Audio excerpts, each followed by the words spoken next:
Hey, this is Derek with Automatic Door and Hardware.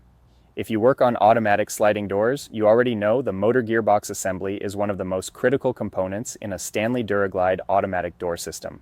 In this video, I'll walk you through how to diagnose a failing motor gearbox and how to replace it correctly. Stanley has used several different motor and gearbox configurations over the years, so it's important to understand what you're working with before replacing parts.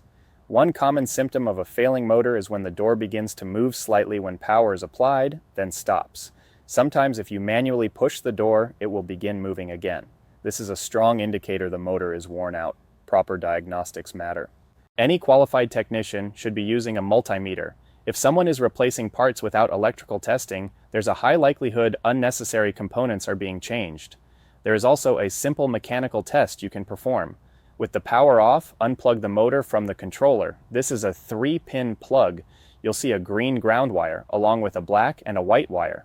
With the motor completely unplugged and in your hand, briefly short the black and white terminals together using needle nose pliers or a jumper wire.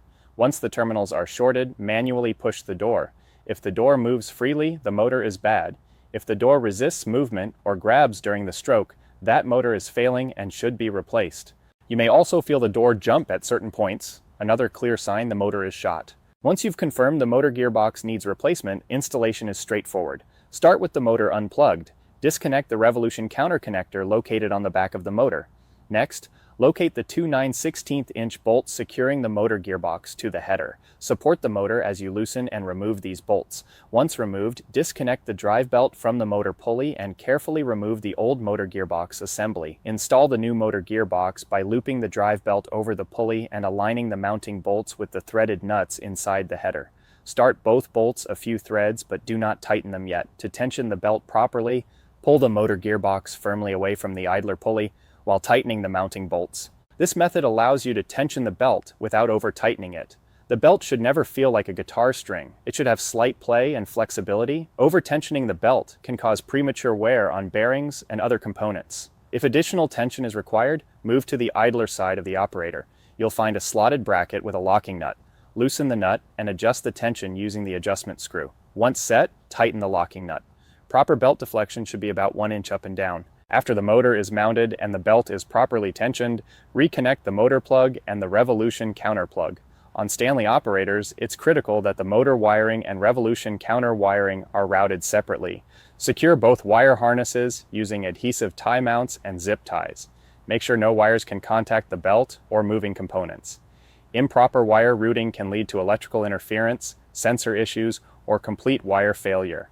Once everything is secured, manually pull the doors closed and restore power to the operator. The door should begin opening slowly, then close slowly to relearn its limits. After this initial cycle, the door should operate at full speed. Closing speed should never exceed 1 foot per second. Always verify proper operation before leaving the job site. While the header is open, take time to inspect all wiring. Poor wire routing is one of the most common causes of Stanley door failures. Sensor wires rubbing against belts can cause one-direction operation problems, such as allowing exit but not entry. Even if the sensor lights are on, a rubbed or partially broken wire can prevent proper activation. Always inspect for worn insulation or exposed conductors and secure wires away from moving parts. Also, inspect the header for oil residue. Excessive oil around the gearbox is a clear sign of failure. Leaking gearboxes can contaminate rollers, damage wiring, and eventually destroy the motor or control unit if left unchecked. Preventive maintenance goes a long way. Regular inspections, replacing worn rollers, and catching oil leaks early can prevent costly breakdowns and extended downtime. Another thing to listen for is excessive noise. Grinding, humming, or abnormal sounds coming from the gearbox often indicate bearing failure or lack of lubrication. Some gearboxes have been found with little or no oil from the factory, leading to early failure. Stanley has used multiple encoder styles over the years. Some systems use square encoder connectors, others use rectangular styles.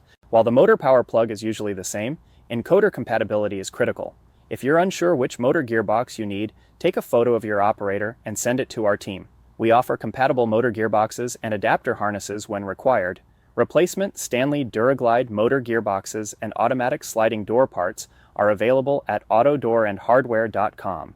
If you need assistance identifying the correct component, our technical support team is always available to help.